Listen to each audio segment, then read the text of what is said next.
Good morning, students. Last class we had done what is the effect of temperature on the rate of the reaction, and we had done Arrhenius equation in detail. Now in this class we will be doing the effect of catalyst. The third factor. First factor was concentration of the reactant. Second factor was temperature, and this is the third factor. Effect of catalyst on rate of reaction. Now what is a catalyst? Any substance that increases the rate of reaction without itself undergoing any permanent chemical change is called a catalyst. So what is a catalyst? A substance that increases the rate of reaction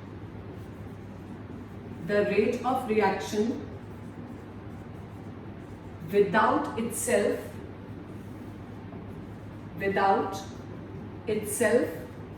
undergoing any permanent chemical change.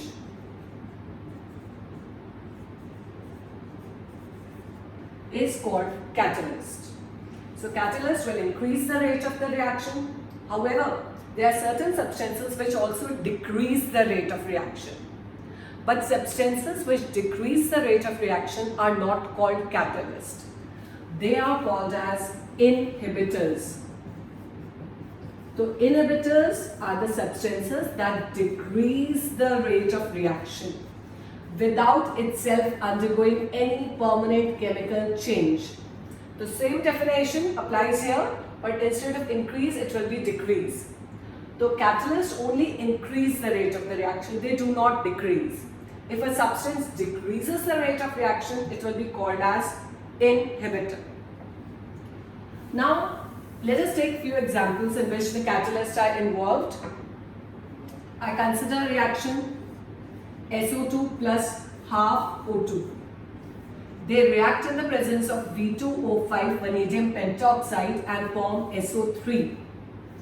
This is one of the steps in the contact process for manufacture of sulfuric acid.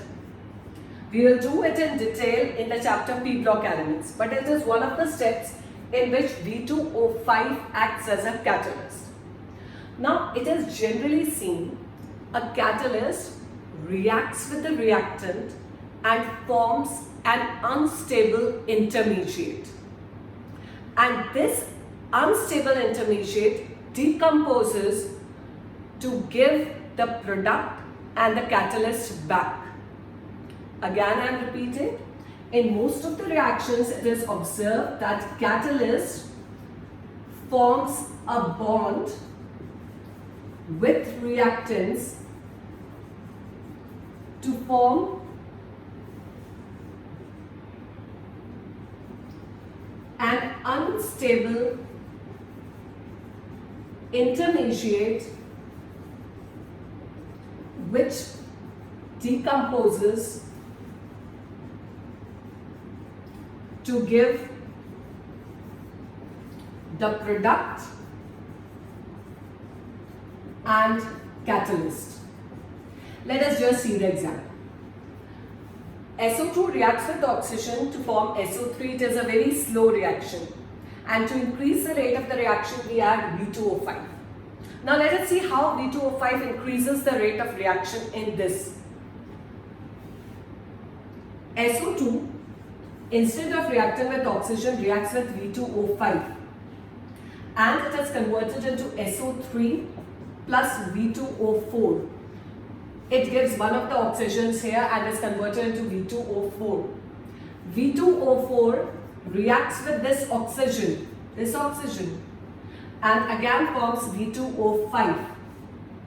So you can see an unstable intermediate has formed, and at the end I get back the catalyst. If I add the two reactions, you will find this cancels out, so there is no catalyst. The catalyst has only been used to increase the rate of the reaction, to carry out the reaction by some other path. Some other path means by some other mechanism which requires less activation energy. Yes, the actual function of the catalyst is that in a particular reaction, it decreases the activation energy. It carries out the reaction by some other path, some other way, by some other mechanism which requires less activation energy.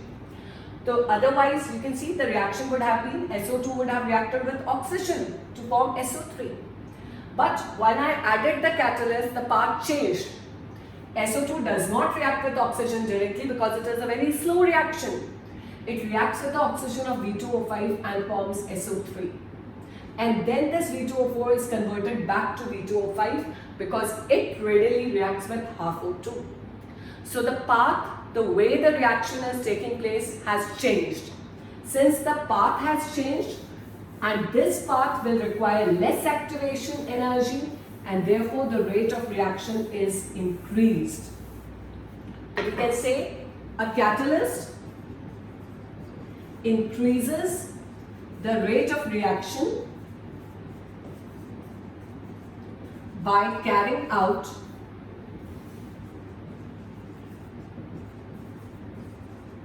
the reaction by some other path or some other mechanism which requires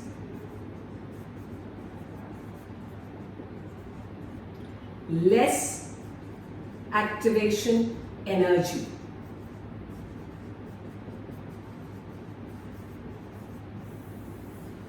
Which requires less activation energy. Let us make a graph to show it. We had already made a graph that for activation energy earlier. So let us see how we can show what is the effect of catalyst on activation energy with the help of a graph.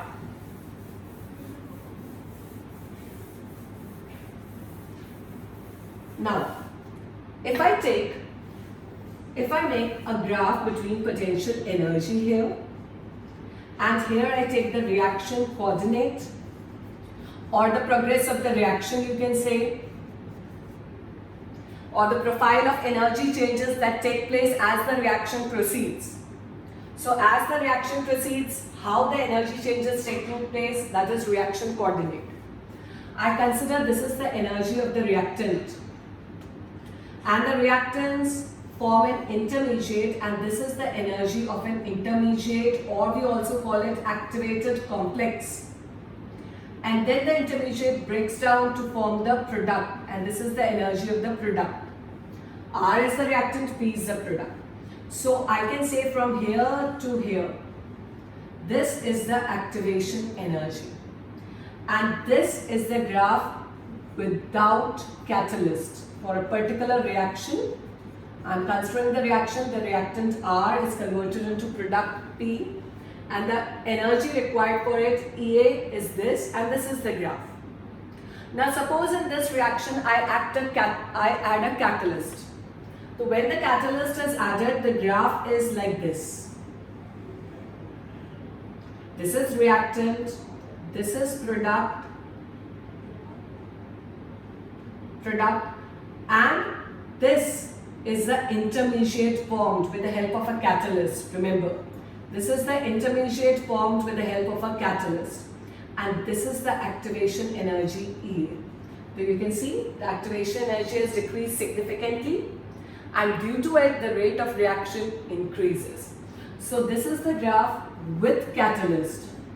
So what does a catalyst do? A catalyst decreases the activation energy, and thus increases the rate of the reaction.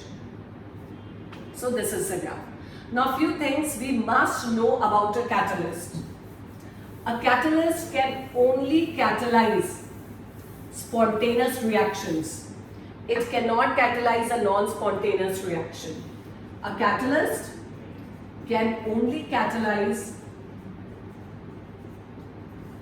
a spontaneous reaction. It cannot catalyze a non-spontaneous reaction. It cannot catalyze a non-spontaneous reaction. It cannot. You know, we have done it in thermodynamics. What is a spontaneous reaction? Which takes place by itself or after proper initiation. The catalyst can only catalyze a spontaneous reaction, not a non-spontaneous reaction.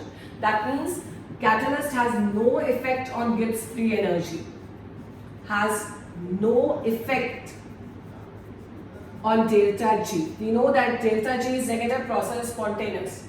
On adding a catalyst, it cannot be if delta G is negative, it will become positive, or if it is positive, it will become negative. No, it has no effect on delta G. It can only catalyze a spontaneous reaction. It cannot catalyze a non-spontaneous reaction. Now, in the case of equilibrium reactions, the reactions in which an equilibrium is attained, this is forward direction, this is backward direction. A catalyst increases the rate of forward and backward reaction to the same extent. That means if it increases the rate of forward reaction 10 times, it will also increase the rate of backward reaction 10 times. Then what is the use of adding a catalyst in equilibrium reaction? It reduces the time in which the equilibrium is attained. Maybe for the equilibrium to be attained in this reaction, 10 hours are required. But in the presence of a catalyst, the equilibrium will be attained in 10 minutes. So what amount of product will be formed after 10 hours, that can be formed in 10 minutes. But the amount of product will remain same. Because it increases the rate of forward and backward reaction to same extent. So the value of equilibrium constant will remain same. Because concentration of product and reactant will be same. Although the time in which the equilibrium is attained will be reduced. So in case of equilibrium reactions,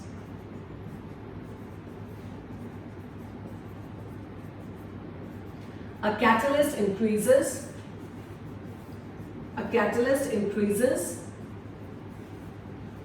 the rate of forward and backward reaction to equal extent. Forward and backward reaction to equal extent. Same, it increases. So it has no effect on equilibrium constant Kc or Kp.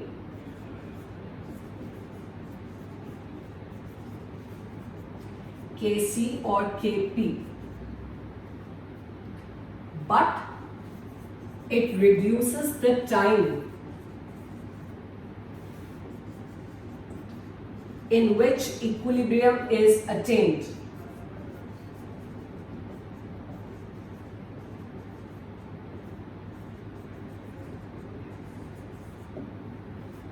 So these are some of the characteristics of a catalyst. So now we know what is the effect of catalyst on the rate of reaction. Thank you.